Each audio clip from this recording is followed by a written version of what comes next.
Welcome to the Pot Stirrer Podcast with Jazzy Jeff, where we take local government out of the back room, put it under the bright lights, and keep stirring until taxpayers get some answers.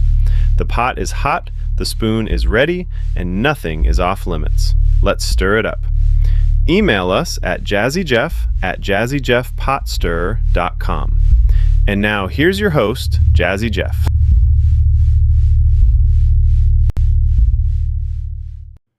Well, yes, indeedy. Welcome in to a Sunday night, another edition of the Pot Stirrer Podcast. It's your old pal Jazzy Jeff here. And, well, this week on the show, we've got tons of things to talk about. Yes, sir. We have had a very interesting past week with a lot of news headlines happening in the Golden Corner here. And we're going to tackle them one at a time. First of all, we're going to start up in Walhalla.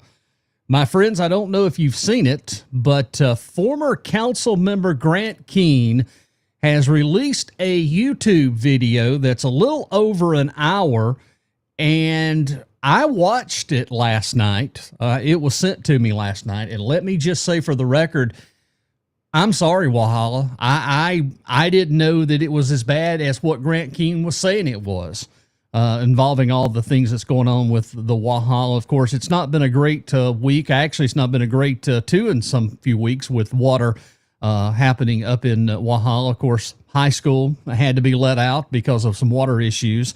But the video, if you can find it, it is on YouTube. It's a little over an hour, and it is pretty telling. From Grant Keene. It reminds me of a soap opera. So I just want to forewarn you that if you watch that 1 hour video, you're going to be in for some shocks. There's some claims and some allegations that's made in that video that I'm just not even sure that even the pot stirrer would even touch. But wow, I didn't really, I knew it was bad, and I knew you all have been complaining about the water, but wow, I don't know what to say. Because there's just so many things with the Walhalla Water Department right now that it just blows me away listening, particularly hearing Grant Keene make some of those allegations in that YouTube video. I didn't want to bring that to everybody's attention. Well, coming up, we are going to talk about water delays. Of course, the Walhalla Community Center has had to delay their opening because of a flood from last week's storm in the new recreation facility, new community center building. We'll get to that here in just a few moments. Also, flock cameras. Oh, boy. That one has got both sides polarized. And we're going to talk a little bit about flock cameras and technology and surveillance, because I, for once, are going to get an opportunity to tell a story that happened in 2012 that I was involved in. And there's one page of a SLED report that has never been published, or no one has ever saw it because it involved the local newspaper. And I'm going to get to that in just a few moments. Well, speaking of the local newspaper, I take great pride in this. Apparently this week, I was the topic in Tell Willie, if you didn't know. Yeah, apparently on Wednesday, I was in the Tell Willie section. Always enjoy it when you can get in Tell Willie. But let me explain, let me read it to you, and we'll let you all be the judge of it. So it says, Willie, I'm writing in about Jeff Not So Bright. This man is all over Facebook preaching to anybody who will listen that all the reporting for the Journal is incorrect on the city of Seneca. He says, why hasn't the Journal asked how we got here? He says, why hasn't the Journal asked the question and the questions? He says at the end of his latest post, don't go to the council meeting because the Journal guilted you into it. Go because it's your money and your city. He's such a dumb donkey. He's apparently illiterate. I'm illiterate, by the way, because every question he says that the Journal should have asked has been asked. And most of them answered in this paper. I know because I read it. Your editorial where he says, don't go because the Journal told you to go because it's your money, that's exactly what you guys wrote. What did you do to tick this guy off that you ended up being his obsession? Is it because he was involved in the federal investigation of the kidnapping? I never was involved in that. And we're going to get to that. I'm going to clear the air. Never was. Never. He was basically homeless before he found his sugar mama. And then who works for the school district? By the way, which is another question. I am almost surprised the school district doesn't have an issue with one of their employees' husbands being so vocally obtuse. Seems like it might be an issue for the school district too. Just my 2 cents worth for the day.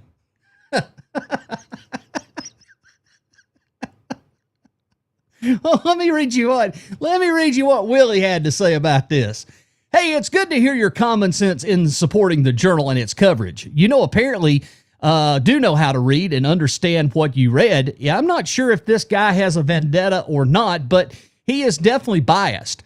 I don't think the district would have a solid legal standing holding his wife accountable for him exercising his First Amendment right.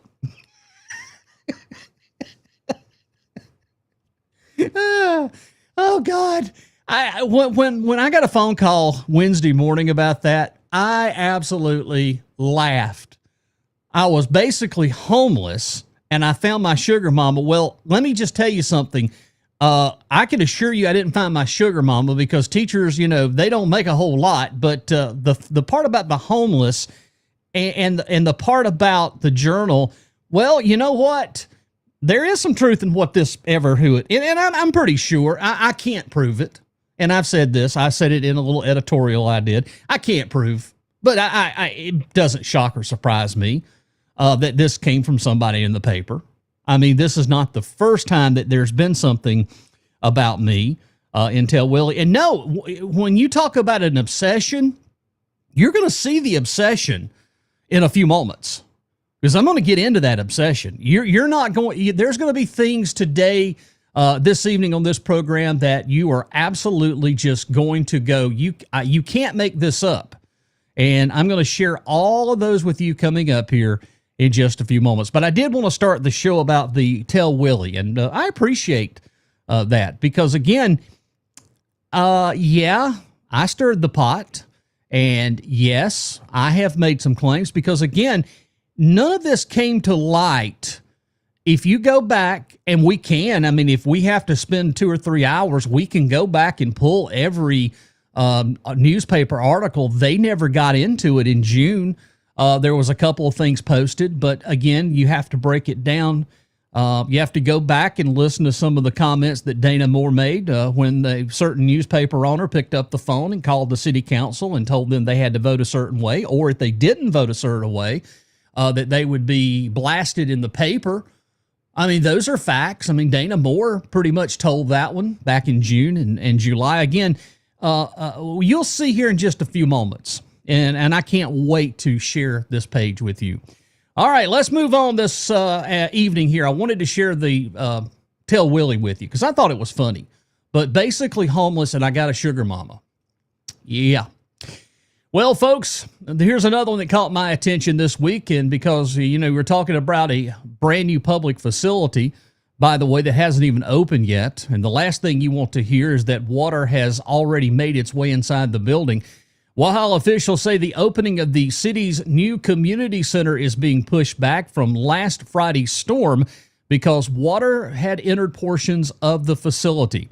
Councilwoman Jessie Bunning told council that the city had actually been getting ready to announce an opening date. Instead, they're now waiting while cleanup continues and some additional work is completed. According to city officials, ServPro was brought in to handle the cleanup and drying. Streets and Facilities Director John Galbraith said damage appears to be limited to only a few rooms and dehumidifiers and fans have been running inside the building. Now, here's where the pot stir spoon has to come out. The bigger issue may not simply be a little water inside the building. Officials also describe some pretty serious drainage problems outside. Mayor Tim Hall referenced a video showing so much water moving across the parking lot near Larry Brandt's former office that he described as Walhalla having its own Niagara Falls. That's a whole lot of water. Now, Galbraith said the water was coming through a drainage area and the alleyway where the water runs will have to be kept clear. And that's another interesting details. Officials say debris was discovered in that drainage area, including what appeared to be a 55-gallon drum. Well, now, folks, that raises even more questions. Was this an unusual storm combined with a clogged drain system? Was the drainage system properly inspected before the building was considered ready to open? And if keeping the drainage area clear is necessary to prevent this from happening, well, who is responsible for making sure this happens? Well, those are fair questions anytime taxpayer-owned property is involved. Hogan Construction Group apparently isn't walking away from the situation. Interim City Administrator Chris Carter told council that the contractor has committed to doing additional drain work, which include putting dome covers over portions of the drainage system and possibly cutting another ditch to help move water away from the site. According to Carter, Hogan has committed to doing the work at no additional cost, and so that's certainly good news for taxpayers. Now, Galbraith told council that from his perspective, the drainage system mostly needs to be cleaned out and maintained properly, but there's still other work underway at the community center as well, including working on involving cameras and internet equipment. And because of all that, the city is now tentatively looking towards September for the grand opening of this facility. So here's my takeaway. I'm not ready to call this some giant construction disaster based on the information we have, but we've got a brand new community center that hasn't even officially opened. Water gets inside, so you've got something resembling Niagara Falls running across the parking lot, and pieces of a 55-gallon drum are being pulled up and out of the drainage area. Well, taxpayers, they do need to know exactly what happened and what is being done to make sure it doesn't happen again, because we got to make sure before getting it fixed before the doors officially open is one thing. Now, making sure we're not talking about this again after another big storm is another. And we'll keep watching this for the next several weeks. We'll continue to find out what's happening with that. So that was some of the things in the news headlines that I saw. Well, the Journal on Saturday had a little article about the first 6 months as mayor. Okay, and we're taking this directly from the Journal. I want to give them credit where credit is due when it needs to be. So, folks, we're going to get our spoon out, and tonight we're going to take a look at the first several months of Ronnie O'Kelley's term as mayor of Seneca. All right, let's get a sip of coffee. All right, got a sip of coffee. Hold on. Got me a puff. There we go. Ready? Here we go. Well, tonight we're taking a look at the first several months of Ronnie O'Kelley's term as mayor, and I'm not going to grade this administration based on whether I personally like Ronnie O'Kelley or not. I am not going to trade it based on Facebook comments. I am going to grade it on decisions, dollars, transparency, and results. Okay? So the Journal published this interview with Mayor O'Kelley looking back at his first months in office, and the mayor himself has described it beginning as a little bumpy. And this is where I'm going to give him credit. That's accurate, because Seneca has packed an awful lot into one summer. We'll talk about the controversies here, Lake Kiwi development. We had the difficult budget issue, property tax increases, utility increases. We have a controversy still going on over business license cost, and we've had questions about the city's finances. The big one here is the $22 million Center for the Arts that is still under construction. And now the mayor is beginning to talk about creating a finance committee and making transparency one of the priorities of his administration. So tonight, we're going to separate the accomplishments from the promises and the promises from the questions that still haven't been answered, because this is the pot stir. So here we go. Sanctuary Cove. Let's start with this development. One of the first political firestorms of the O'Kelley administration was Sanctuary Cove near South Cove Road in Indian Oaks, which was the original proposal that involved 100 acres along Lake Kiwi and included a 175-unit hotel condominium concept along with residential development. And, of course, residents packed meetings and raised concerns about traffic, emergency access, the infrastructure, noise, and overall character of the lakefront area. Well, the Planning Commission started off, they recommended the rezoning. But in April, Seneca City Council unanimously rejected. Well, that deserves to be remembered. The public did show up, the public spoke, and the council listened. Now we learn from Mayor Ronnie O'Kelley that he has recently met with the developer, and according to the mayor, instead of originally building roughly 232 homes allowed under the existing ordinance, the developer is talking about approximately 180 homes, and the mayor seems enthusiastic about it. And, I have to agree. If you're only going to build 180 out of 232, that's better than, 232, 180 homes. So the mayor seems enthusiastic about it, and maybe it is. But here's where taxpayers should start asking questions.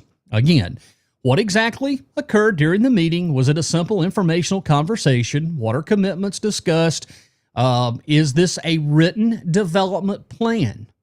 Does 180 homes, what does that mean for the traffic? Does it mean water, sewer capacity, and the improvements, if any, will the developer pay? Because there's absolutely nothing wrong with the mayor talking with the developer. That's a part of the job. But when a highly controversial product gets defeated publicly and then discussions continue outside council meetings, the public should be given a clear explanation of what's being discussed and what the transparency looks like. Okay, all right. Well, here's part two, the $4.2 million question, $1 million question. Now we get to the money. This is where it may become the most interesting part of this entire interview, as Mayor O'Kelley says that after taking office, he began requesting weekly statements showing how much money the city had in the bank. And according to him, the first report showed less than $1 million. August 14th reported showed approximately $4.2 million. Now, that's certainly an improvement in the raw number. Now, O'Kelley has gone on to say in the interview that City Administrator Scott Mulder started making major spending cuts, that approximately $3 million in expenses were cut going into this budget. I want you to let that sink in. Less than $1 million before he took office. After he took office, August the 14th showed $4.2 million in the bank. If that's the case, taxpayers deserve to see exactly where those reductions occurred. Now, cutting spending, not because cutting spending is bad, it's quite the opposite. If somebody found $3 million they didn't need to be spent, I want to know where was it hiding. Vacant positions, capital projects, vehicles, equipment, travel, delayed purchases, departmental reductions, transfers. What projects were canceled? Projects that were merely postponed. Put the spreadsheet on the table, because that's where something we need to understand. A bank balance is not the same thing as financial health. Now, if you had $4.2 million sitting in accounts on August the 14th, does not automatically mean the city generated $3.2 million surplus. Municipal cash balances move throughout the year. The money comes in, your bills go out, taxes arrive, grant reimbursements arrive, transfer happens, projects get paid. So what I want to see isn't simply how much money is in the bank today. I want to see, where did it come from? What is already obligated? What invoices haven't been paid yet? How much belongs to restricted funds? That's the key, restricted funds, that it has to be spent on that. What is the unrestricted general fund balance? And how does this compare with the same date last year? Now, this is where we're going to get into financial transparency. And for some perspective, Seneca most recently available audit financial report received an unmodified audit opinion, meaning, let me think, I want to listen very carefully, and this was just last year, meaning that auditors concluded the financial statements were fairly presented under the acceptable accounting standards that covers the fiscal year ending June 30th, 2025. But it's also an important piece of the city's financial baseline. So again, how did you come up with $3.2 million when you took office? You only had less than $1 million. Let's go back. Let's make sure. We had a less than $1 million.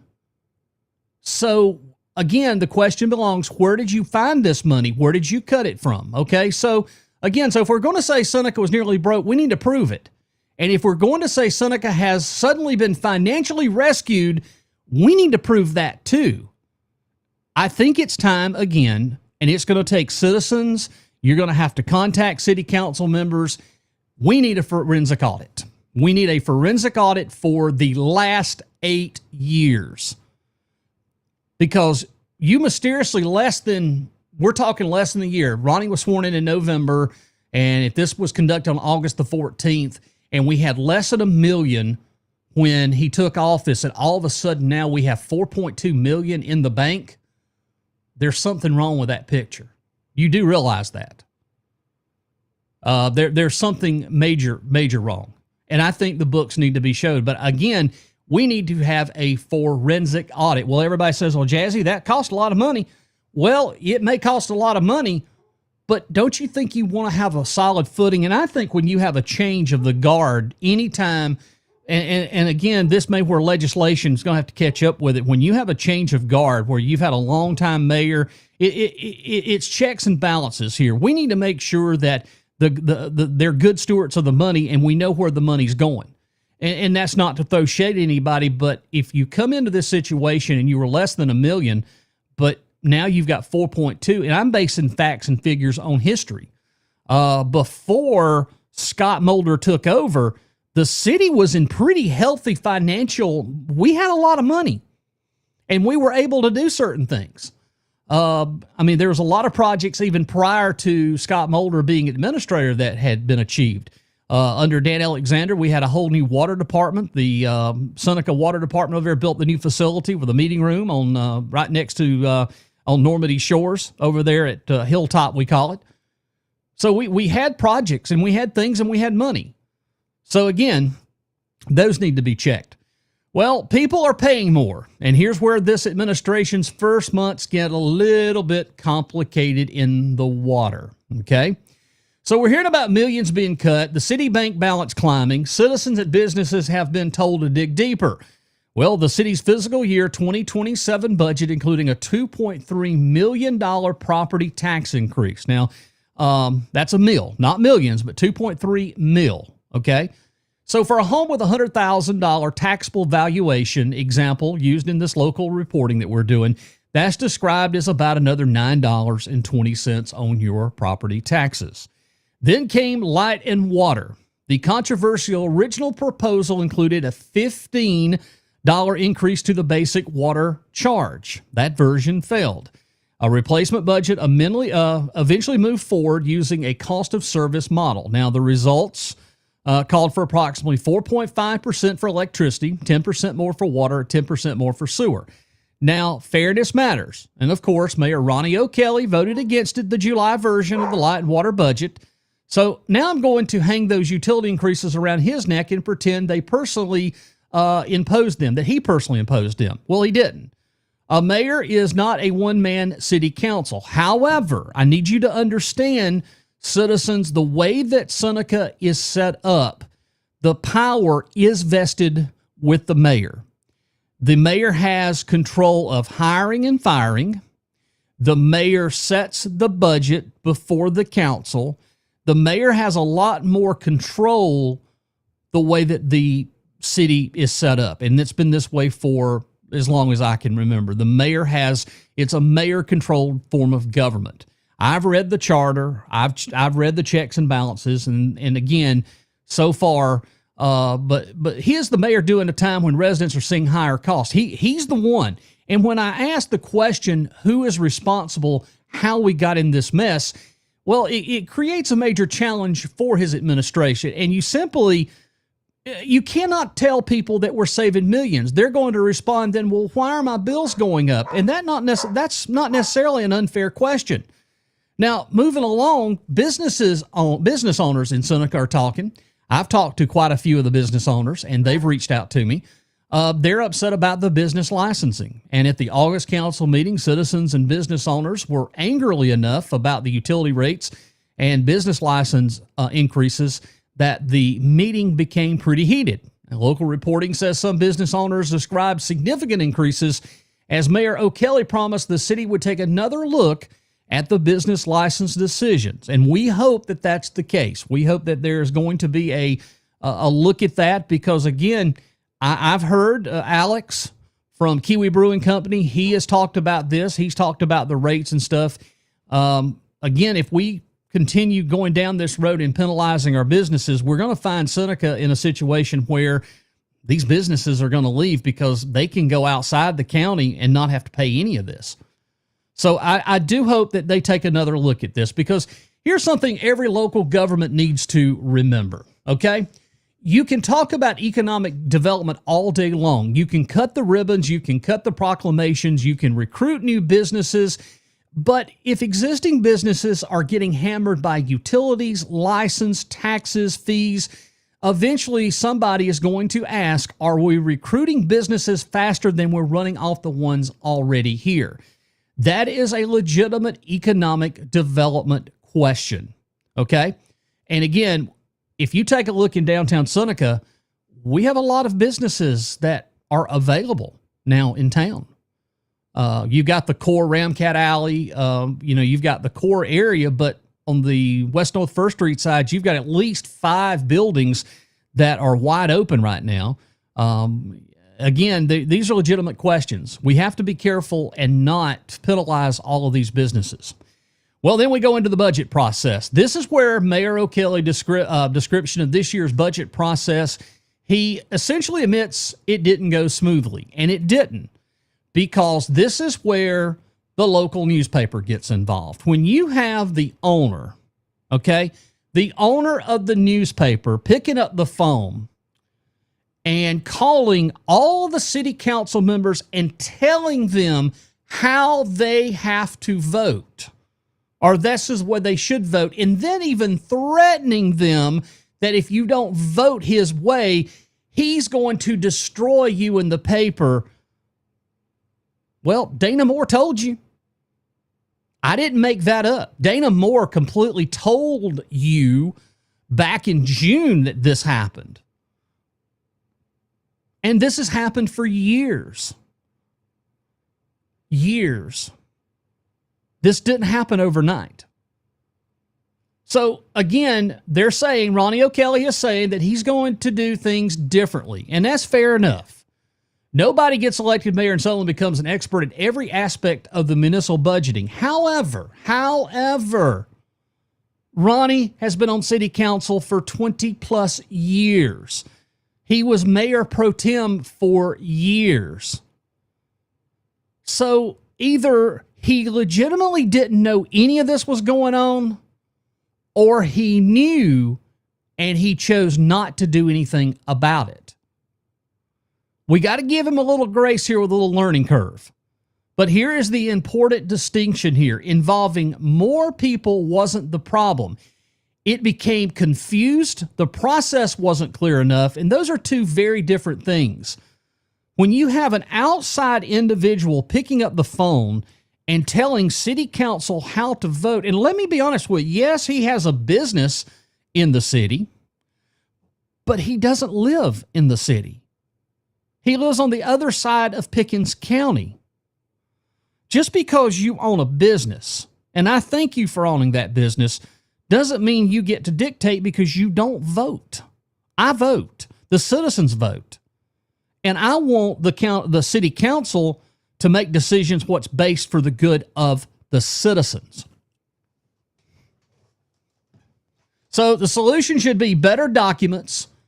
We need earlier numbers, clear explanations, department by department comparisons, and we need public workshops. And when I say public workshops, I'm talking about public workshops where people can show up, they can see the budget, not in a public hearing. This needs to be workshops so that everything can be laid on the line and allow the citizens to ask questions. And add enough time for elected officials and taxpayers to understand what they're voting on. And remember, Seneca initially moved forward on a roughly $70 million in projected citywide spending, while the light and water budget later became a fight significantly enough that the utility budget was delayed beyond the beginning of the fiscal year. That is not a small town checkbook. That is serious money. It is good to see that Mayor O'Kelley says he wants to bring a finance committee. That's great. But how about bring all of the committees back as we like once had? We had a recreation committee, a real estate committee, sanitation committee. Let the city council members be on these committees as it was done years ago so that we do have some checks and balances, so that the city council is up to date on the actual happenings of the community and not depend on just the mayor alone. We need checks and balances. Good, do it. But don't make it ceremonial. Give the committee real financial reports, budget to actual numbers, cash reports, capital projects, debt schedules, all of this, and make as much of this information publicly as legally possible. The mayor said more eyes on the finances could help catch problems before they become even bigger, and he's exactly right. And I will hold him to that statement, because when somebody campaigns on transparency and says transparency is important after taking office, then that's not where the story needs to end. This is where the accountability actually begins. Mayor O'Kelley also laid down a pretty ambitious goal, the debt-free promise. He wants Seneca General Fund to be debt-free by the end of his 4-year term. That is a headline right there, folks, but let's examine it. Finance Director Danielle Smith told the Journal in the interview this weekend that Seneca is using approximately 18.7% of its available debt limit, meaning more than 80% of its statutory debt capacity remains available. So she said more than $1.65 billion in debt is scheduled to be repaid by the end of the fiscal year 28-29, along with a little more than $1 million remaining on a fire truck lease. Now, Seneca isn't setting its legal borrowing ceiling, not even close. Now, eliminating unnecessary debt is a good goal. But here's where the mayor's argument needs a little financial scrutiny. O'Kelley essentially saying that even 2% interest is more expensive than 0%, and technically, yes. But that's not the entire calculation. If the city has low interest debt, you compare the cost of the debt against the return being earned on cash, inflation, future capital needs, emergency reserves, and the importance of maintaining liquidity. Sometimes paying debt service early makes sense. Sometimes keeping cheap debt and preserving cash makes more sense. Debt-free sounds great on bumper sticker, and municipal financing requires more than a bumper sticker, and show the taxpayer the math. Now, here is going to get into the real rough part of the issues that I have. Time for another sip. Hold on. Let me wet my whistle here. All right. The Center for the Arts. And this right now is where the elephant is in the room.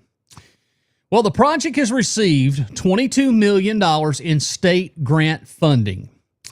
And of course, 28,000 square foot facility, 710 seat venue. Mayor O'Kelley has addressed concerns about what happens after the construction. Now, I want to do a little history lesson with everybody. This idea for Center for the Arts or a civic center, this all came up in the late 1960s, 1965 to be exact.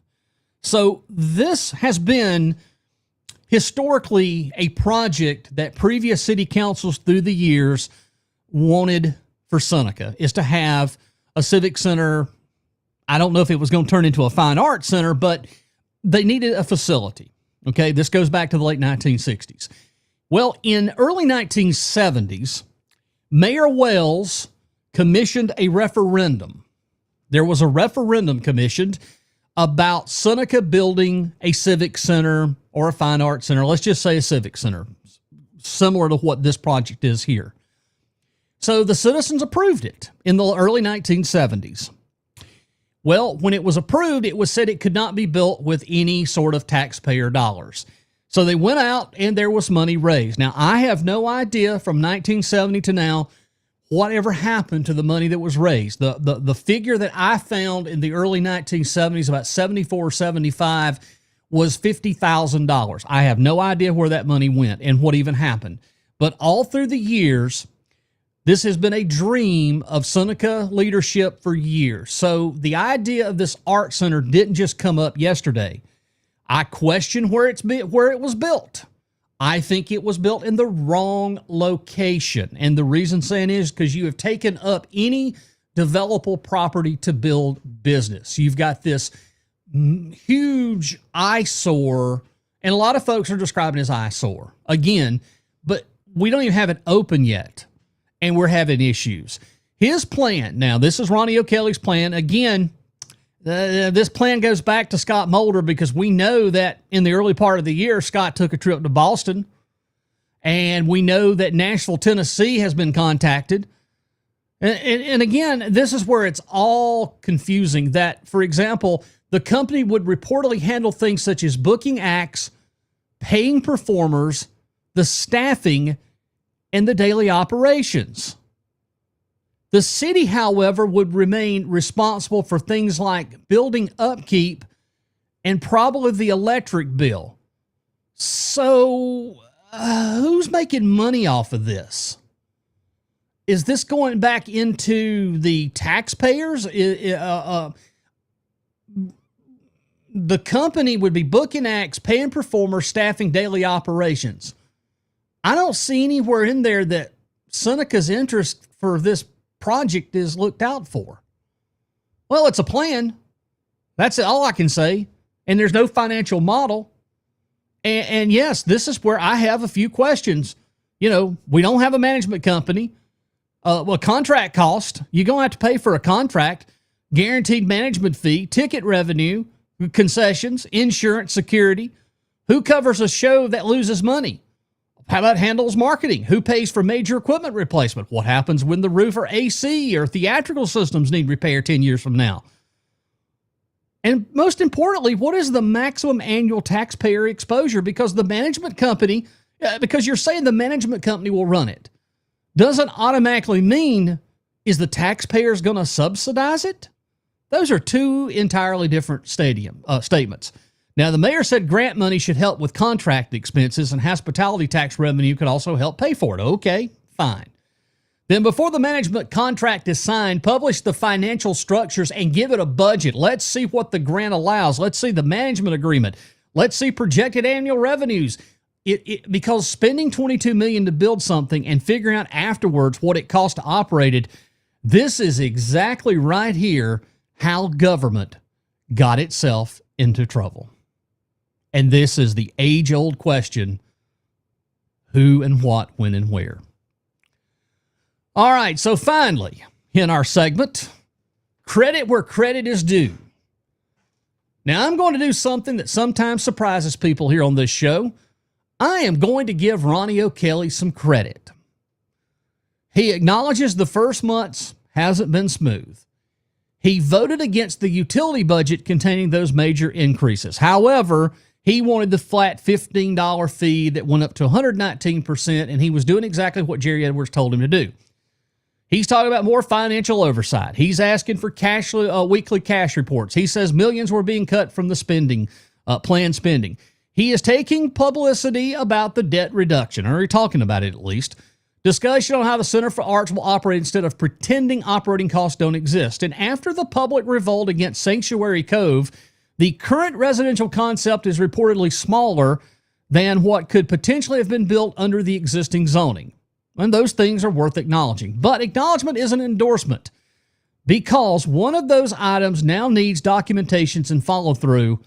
And again, Ronnie O'Kelley needs to do what he told me before he became mayor. And he knows exactly what he said. We know, everybody here on this show, everybody that has commented, we know where a problem lies.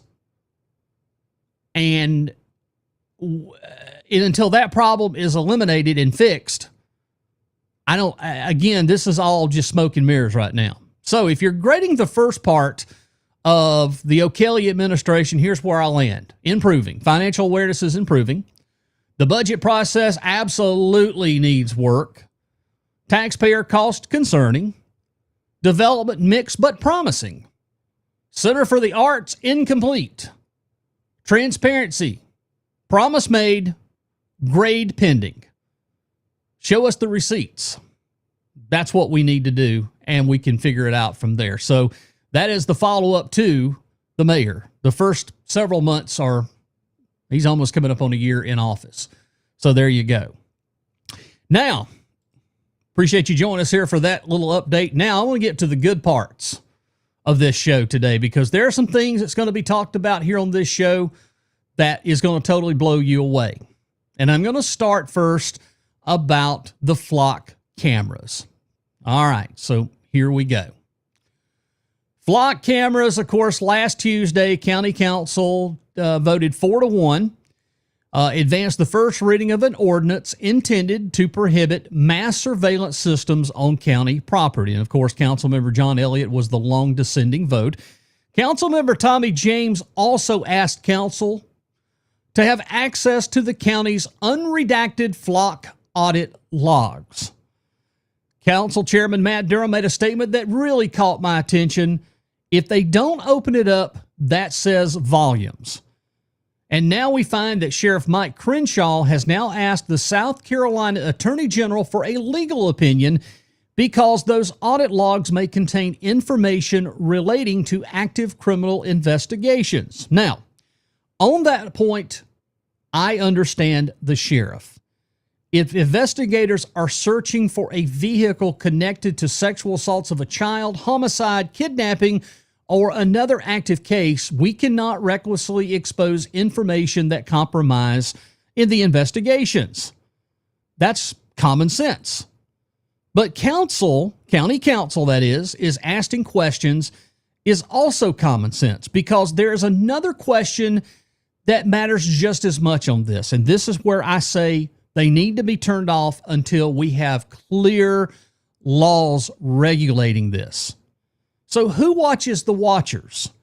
Now, Sheriff Crenshaw says his agency conducts monthly audits. He says searches are tied to crimes and case numbers. He recently made case numbers mandatory and require supplemental reporting explaining the connection between the search and the investigations. Well, that's good, and I support that. In fact, those safeguards tell me that Sheriff Crenshaw understands exactly why accountability is necessary. But here's the problem that we have, as Jack's running out of the studio. A departmental policy is not the same thing as a law. And again, Sheriff Crenshaw will not be sheriff forever. And of course, Matt Durham will not be chairman forever. The deputies using this system today won't necessarily be the people who used it 10 years from now. Technology gets handed from one administration to the next, and the power has a funny habit of outliving the people who originally trusted with it. Now, my position remains the strong. Until South Carolina has clear, enforceable laws governing this technology, flock has to go. There has to be checks and balances. We need some action from the General Assembly. Now, the good news is I hear that Adam Duncan, our state representative, is working on for this next legislative season, hopefully, that there's going to be some checks and balances. And again, we're hearing the war stories. There's a couple of reports about officers that have been using these things 3,000 and 4,000 times. There is a website, and let me see if I can find it real quickly. It's called Have I Been Flocked? I'm going to share this with you. Give me just a second for the folks watching on the show. I'm going to go ahead and turn this up. I want you to see this here. This is the website. So, for example, you can go in here and you can type in your tag number and it will tell you, has your license plate been, has it been flocked, basically? So have I been flocked? But then you can go down to states, and we will go to South Carolina here. Now, let's just take a look at it for ourselves. All right, so we can look up agencies here. For example, I just want to look up the Oconee County Sheriff's Office. And again, this is available to anybody. So again, there is all of the audits that we have, how many people, but you can break this down and you have to understand all of this.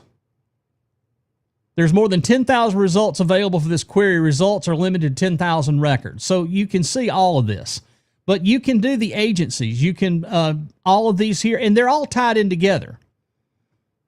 So you got this whole dynamic of all of this and these people and all of these law enforcement agencies having access to this. I have a problem. And I think a lot of others have the same problem with it too. Who is auditing the auditors with this system? This is the problem we have, and it's got to be addressed at some point, some way. And again, here's why I'm so adamant about it. And this, ladies and gentlemen, is where you need to pay very close attention. As I promised you tonight, I was going to tell a major story here of how surveillance and security in this affected me. So you really want to know why I'm so adamant about the Seneca Journal, the journal, and its owner? Because I have been on the other end of the electronic surveillance. And I have the SLED documents to prove exactly what happened.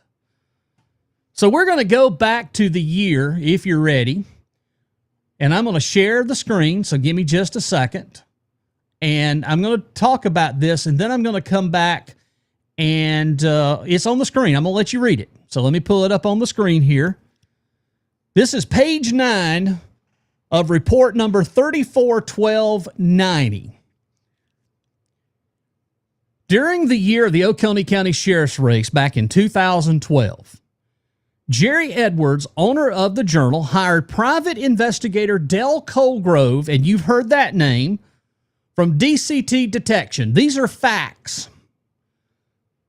SLED's own investigation report said Edwards retained Colgrove to investigate James Barty and monitor the movements of Barty and his known associates.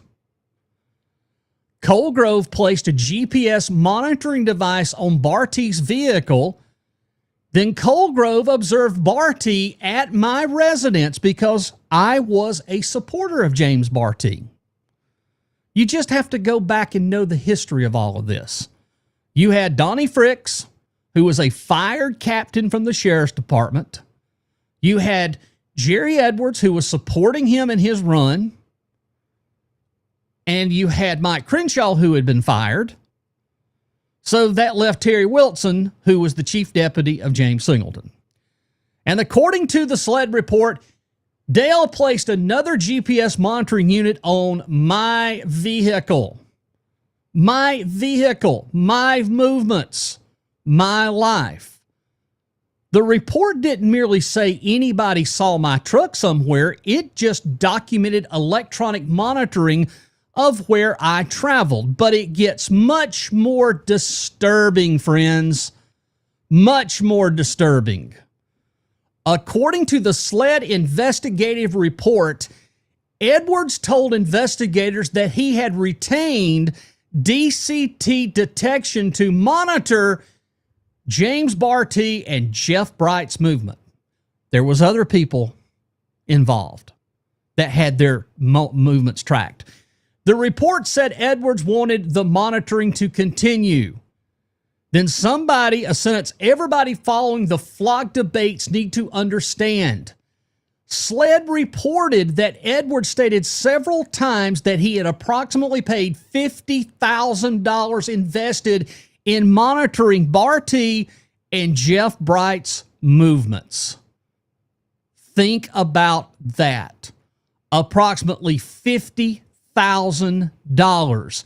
Not to investigate a burglary at my house, not because I charged with a crime, not because SLED had identified me as some dangerous fugitive, to monitor movements.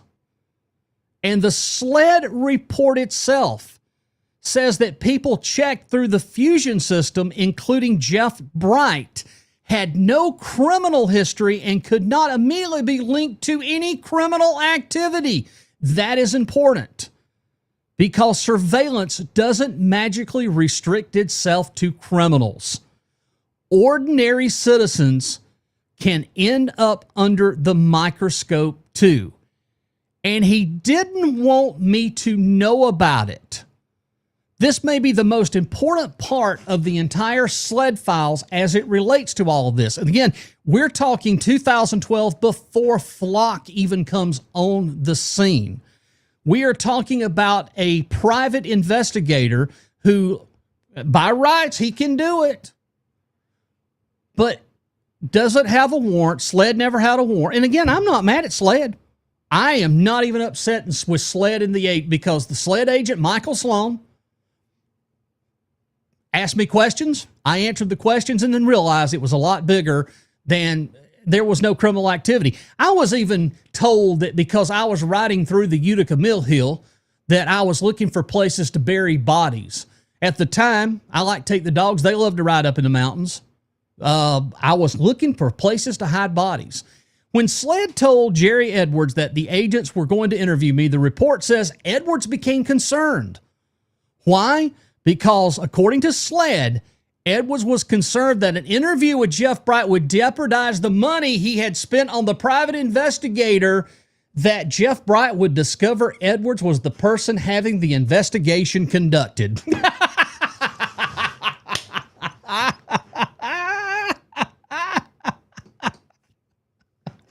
Oh, the report goes a little bit further. This page has never ever been seen, because anytime everything was ever published, it was the narrative. None of this was ever published. So Jerry Edwards, Michael Sloan, the special agent, on August the 3rd, 2012, contacted Jerry Edwards by telephone. And Sloan informed him that the investigation, James Barty and Jeff Bright regarding DCT detection was complete. Sloan told Edwards that Bright was staying in contact with Sloan, and if James Barty gave him information pertinent to law enforcement, he would contact Special Agent Sloan, and that's true. Jerry Edwards was not satisfied with Sloan had done. He let Sloan know of his dissatisfaction and was adamant that Sloan have his report to him by the following Monday. The owner of the Seneca Journal, the Journal, Edwards Publications, he said that Sloan never believed him from the beginning and did sloppy police work. Sloan told Jerry Edwards that this phone conversation was not going to be productive, so it should end. He asked for the chief's names, the captain's name, and his phone number. Sloan informed Captain Hendricks about the phone conversation. Chrissy Adams at the time, who was solicitor, and David Wagner were made aware of all the findings, and guess what? Nothing. Edwards was concerned after SLED interviewed me I would realize GPS monitoring devices had been placed on the vehicles. I hate to tell you, ladies and gentlemen, I knew what was going on. I knew all about it even before I knew this was going to happen. This wasn't surveillance where the targeting knew it was happening. The fact that I didn't know was a part of what made their surveillance useful, but I did know. And then, of course, the $50,000 to $60,000. He paid for the investigation. He believed the money had been wasted because the operation cooperating information had been exposed. Because the next part is extraordinary. Report says Edwards was satisfied that he believed it. Then all of a sudden, it came crumbling down. Edwards wanted to know when SLED was going to put its own GPS monitoring devices on the vehicles, then what SLED planned to do next. SLED told him there was nothing further to do at this time unless supervisors decided otherwise. That is not somebody on Facebook telling a story 13 years later. This is a South Carolina Law Enforcement Division investigative report. Now look at what the GPS could do. The attachments tell an even bigger story. Their maps, location, times, routes, stops, how long vehicles remained at certain places. One page described Jeff Bright driving around an area near Edwards' home. Let me tell you, that was Ezequina. You know, we all, Ezequina Forest, it's open to the public. You can drive through.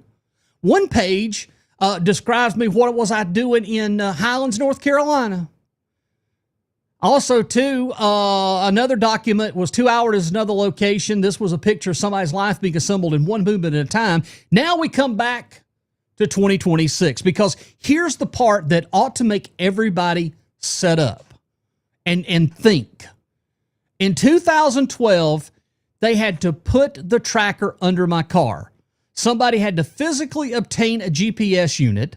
Somebody had to physically get close enough to view my vehicle to install it. They had to monitor that device. Somebody had to compile the information. And today, you don't necessarily need to touch somebody's vehicle.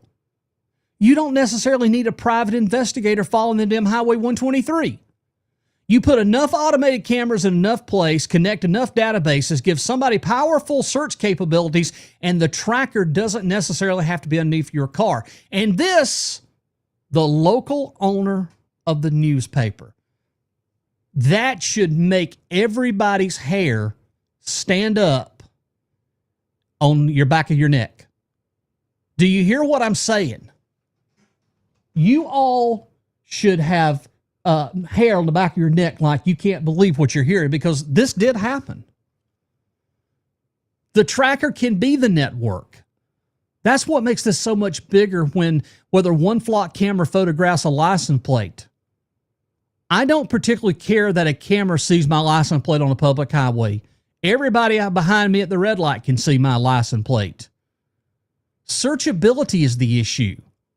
Historical movement, data sharing, access to the issue. A single observation says Jeff Bright's truck passed this intersection. A collection of observations could potentially say, well, here goes Jeff. Here's when Jeff goes there, how frequently he goes there, what other vehicles appear around the same location. Here's where he spends his evenings. Here's where he works. Here's where he worships. Here's where he house visits. And suddenly, what used to require an investigator, physical GPS tracker, and thousands of dollars can potentially be accomplished from behind a computer terminal. And that, my friends, changes everything in this story. And don't tell me my abuse is hypothetical, because this kind of misuse is being uncovered right now, not 2012, not 20 years ago, not 2026. Last month in Conyers, Georgia, police at an audit discovered that a supervisor in real-time crime center had allegedly used the flock system to track a vehicle driven by his domestic partner. The Georgia Bureau of Investigations became involved, and the supervisor was arrested.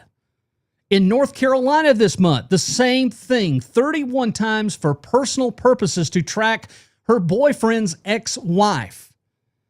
Tommy James in the county council meeting on Tuesday night brought up a former law enforcement officer that worked previously at Walhalla and also at West Union, who's now a deputy sheriff in Rabun County, Georgia.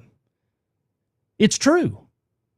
I mean, when he was here, 2,000-3,000 searches, even in Rabun County, I looked up his name. It's the same name. There's a gentleman saying this guy's targeting people. And there's a little bit of truth. Sometimes you just have to sit back and say, well, you know, I'm not sure. But again, until it happens to you, then when it happens to you, you're going to be feeling the way I do. A major Washington Post investigation published this month found at least 50 law enforcement officers had to be charged with and accused of misusing flock or similar license plate readers. Friends, this just didn't happen. This has been a problem that's been happening now. Now, I want to clarify, this doesn't mean every officer is abusing the system.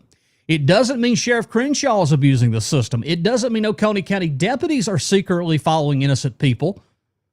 But when you have this kind of power, and even in 2012, when the local owner of the newspaper can spend $50,000 or ever how much he spent to track a citizen, that's too much power. How would you feel if I spent and started tracking you? It doesn't matter if you've done anything or wrong. Well, you don't have anything. If you wouldn't worry about it. No, it's the principle. This is technology. We still have, the last I checked, we had a constitution. And it doesn't mean Oconee deputies are secretly following innocent people. It doesn't mean no evidence establishing that. I mean, you know, I'm not going to make that accusation, but absolutely destroys the argument that abuse is merely theoretical. And we already know what happens when legitimate access meets illegitimate purposes. Even Flock is changing to get safeguards. After national reporting exposed misuse, Flock announced new safeguards this month, and among the changes reported are requirements that searches be tied to criminal cases numbers and an automated review of searches for abnormal activity. Sound familiar? Well, Sheriff Crenshaw is also requiring case numbers, and this ought to tell everybody something. So these guardrails aren't being discussed because privacy advocates dreamed up something in a possible scenario. They're being discussed because of the misuse that has occurred. So at the end, this is why I support Oconee County Council. I support the mass surveillance ordinances. It's not that I want to take away the law enforcement's opportunity to have a successful and a good tool. What I want is the questions. I support Tommy James asking to inspect the audit logs. I support Matthew Durham demanding accountability, and I can simultaneously acknowledge that Sheriff Crenshaw has legitimate concerns about revealing information from active investigations. Those positions are not contradictory. It's called checks and balance. Counsel is asking, how is the power being used? The sheriff asks, how do I protect my investigation? Well, the attorney general is going to determine, what does the law allow? And this is where we're going to find that, well, you don't have any laws. So the citizens are going to ask, who's protecting us? And this is how government is supposed to work. This is not an attack on Mike Crenshaw. I want to make that crystal clear. I've said this before, and I'll say it again. This issue should not become council versus Sheriff Crenshaw. Sheriff Crenshaw has been openly acknowledged that his technology needs legislative guardrails. On that point, he and I completely agree. South Carolina lawmakers create strong laws governing license plate readers, then let's have another conversation about the responsible use, what it looks like. Require legitimate law enforcement purposes, require case numbers, require warrants for certain types of historical tracking where constitutionally appropriate. Create strict retention limits. Control access from outside agencies, require independent audits, and make audit logs permanent and reviewable. Require public transparency reports that don't compromise active cases. And create serious criminal penalties for intentional use. Because history has already taught me this lesson. Back in 2012, I didn't know someone had placed a GPS tracker on my vehicle. Somebody else knew where I was going. Somebody else knew, was looking at my maps of my movements. Somebody else was drawing conclusions about why I was traveling to certain places. And according to the SLED report, the main man financing the investigation was concerned that I might discover who was behind it, because if I knew, the monitoring might end. Today, we're debating a technology capable of collecting vehicle location information on a scale that Dale Colgrove could only dream about in 2012. So forgive me if I don't accept just trust us. No, this isn't about the distrust of every police officer. It's about understanding human nature. Give enough people access to powerful information, and eventually somebody will misuse it. We've seen it. And we're seeing it right now. So my position remains, I support law enforcement. I support Sheriff Crenshaw's mission to catch criminals, find missing children, recover stolen vehicles, and protect Oconee County. I also support Oconee County Council exercising its responsibility to protect constitutional rights of the people. Those two beliefs can live in the same room. And until the General Assembly creates clear laws, until they're enforceable limits. Until there's independent accountability, until citizens know exactly who can access their movement style, why they can access it, or how they can access it, and how long to keep it, and what happens when someone abuses it. Because I lived through the old version of this story. Flock has to go. In 2012, the tracker was secretly attached to my vehicle. In 2026, we need to make damn sure the tracker doesn't become the entire county. Well, folks, that is going to do it here for this Sunday evening. I want to remind you to get out and vote Tuesday if you've not voted in the Republican primary. Again, Ralph Norman and Darlene Graham in the runoff. Your guess is as good as mine. And if you're asking me who I voted for, I will tell you. I voted for Ralph Norman because making a comment in a debate that I have no idea about national security, that's a turnoff to me. Folks, next week we are off. It is Labor Day weekend. We will have no show. We will come back the week after that. We'll have things in the pike. We'll get you updated on the latest things. But again, tonight I wanted to share this information. And again, as far as this GPS stuff with SLED, let this sink in tonight. The local owner of the newspaper paid $50,000 If he done it to me, he could have done it to you. Folks, that's going to do it for the Pot Stirrer Podcast. Thanks for joining us here on this Sunday evening. We look forward to seeing you again week after next. And I am Jazzy Jeff. If you got any questions or emails, you can email me at jazzyjeff@jazzyjeffpotstir.com, and we'd love to hear from you. Have a great week. By the way, happy Labor Day coming up next week. And that's going to do it for tonight's show. Welcome to another edition of the Pot Stirrer Podcast with Jazzy Jeff. Welcome to the Pot Stirrer Podcast with Jazzy Jeff, where we ask the questions, follow the facts, and stir up the conversations that matter to our community. Visit jazzyjeffpotstirrer.com or email jazzyjeff@jazzyjeffpotstirrer.com.